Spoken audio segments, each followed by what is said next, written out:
ఉపదేశం అందించబోయే సేవకులు తండ్రి వారిని మీ ఆత్మ చేత పరిశుద్ధాత్మ కృప చేత వాడుకోనండి. మీ ఆత్మాభిషేకము చేత ఈ సభ ప్రాంగణంలోనికి వచ్చి ప్రభువా మీ కృపను పొందుకునే నడిపింపు, అలాగే ఆయా ప్రాంతాల నుండి వచ్చే ప్రతి కుటుంబాలు మీ యొక్క నామానికి మహిమకరంగా జరిగించండి. అనేక ఆత్మల సభల ఎడల, గ్రామం ఎడల ప్రభు మీ కృప కుమ్మరించండి. గ్రామాన్ని మీరు తండ్రి మీ యొక్క ఆత్మ కాపుదలలో భద్రపరచుకోనండి. మా యొక్క గ్రామం అంతటి చుట్టూ ప్రభు మీ అగ్ని కంచి వేసి ఇప్పటి వరకు కాపుదలు అందించారు.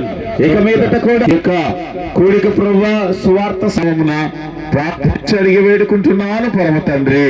ఆమేన్ ఆమేన్ ఆమేన్. పాట పాడుకుందాం. మనసారా నిన్ను